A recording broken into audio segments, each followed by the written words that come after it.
Bien le bonjour à vous toutes et tous. Nicole Lernaud, bonjour. Bonjour Maria, bonjour à Sous tous. ce magnifique soleil. Et profitons-en entre deux averses. Oui, exactement, exactement. Nicole, comme chaque semaine, un rendez-vous Info Consommation. Nous sommes à quelques semaines, oui, quelques semaines maintenant. Hein. Oui, quelques jours même. Voilà, pour préparer éventuellement des futures vacances. Oui, Hein, pour oui. ceux qui le peuvent. Ont la chance de partir en vacances. Voilà, et comme chaque année, alors on le fait assez régulièrement en ces périodes, on essaye de faire un petit point, un petit rappel sur les locations d'été et notamment des pièges à éviter parce que malheureusement, de plus en plus, c'est le cas, on rencontre, il y a comme des petites arnaques.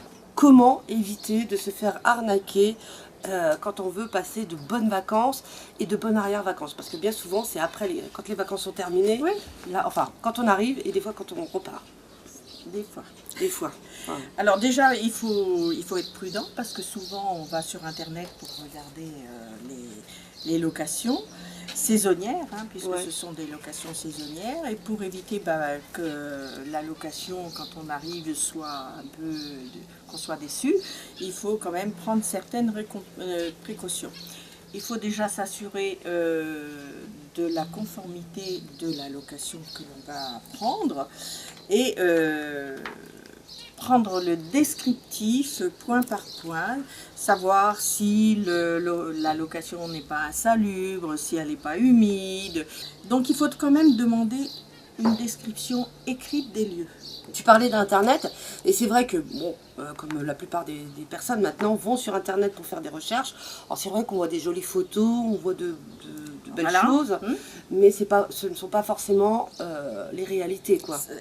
C'est pas forcément la réalité, hein, parce que sur Internet, on peut arranger une photo, on peut mettre un beau cadre, on peut mettre tout. Donc il faut savoir qu'il y a un décret de 1967 qui stipule ainsi que la diffusion de renseignements inexacts est passible d'une amende de 750 €. Hein. Le loueur a l'obligation de remettre au locataire une présentation détaillée des lieux.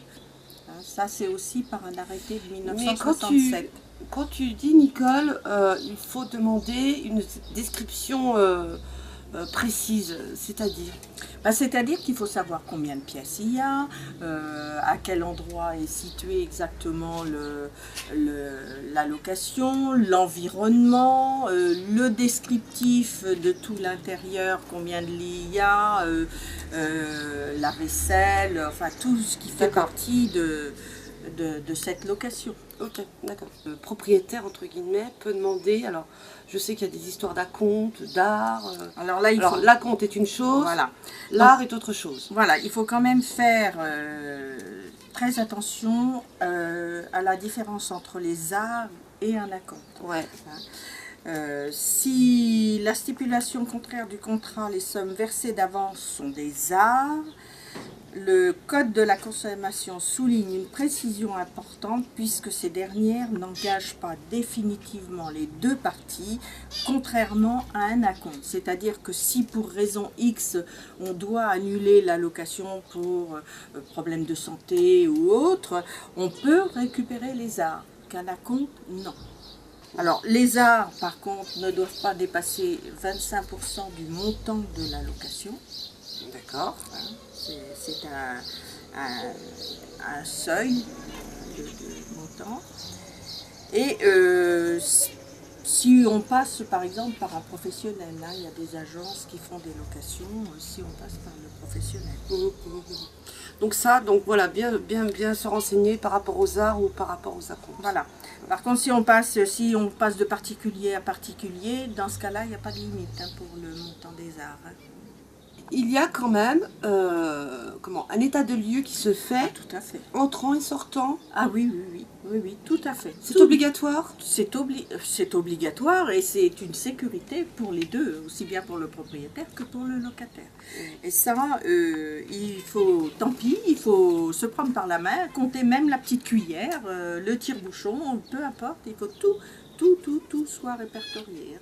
Est-ce qu'il y a, parce que ça peut gâcher des vacances, effectivement, les recours, comment ça se passe? Alors dans ce cas-là, il faut en avertir la répression des fraudes et puis éventuellement déposer plainte parce que c'est tromperie, il y a quand même des choses qui sont protégées, qui protègent quand même le consommateur. Hein. Si vous arrivez et que vous avez un lit, par exemple, c'est arrivé, un lit où il manque un pied, que c'est remplacé par des briques ou peu importe, Ouais. voilà, la location doit être conforme à la description.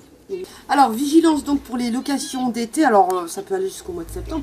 Mais on parle de location d'été, mais c'est pareil pour l'hiver, hein, quand on part. Ah bah c'est pareil pour l'hiver, oui, oui, bien sûr. De toute C'est façon- le même cas, hein, parce que ce sont des locations meublées, donc les critères sont les mêmes. Voilà, hein. la réglementation est pour tout le monde la même. Il n'y a pas de souci. Alors, des informations, Nicole. On peut venir en chercher auprès de l'association ASECO. Oui. Oui, à Seco. À Auxerre, On est notamment. toujours 7 rue Max Quentin à Auxerre. Et puis nous avons des permanences à Sens, Joigny, Saint-Florentin et la permanence à Avalon qui est 11 avenue de la République, ouvert le 2e et le 4e mercredi de chaque mois de 17 h à 19 h. On se dit. Oui, pardon. tu Le voulais- téléphone au CER, c'est le 03 86 52 89 32. Voilà. Et on se dit à très bientôt, la semaine prochaine. À bientôt. Merci beaucoup. Au Allez, revoir. Au revoir.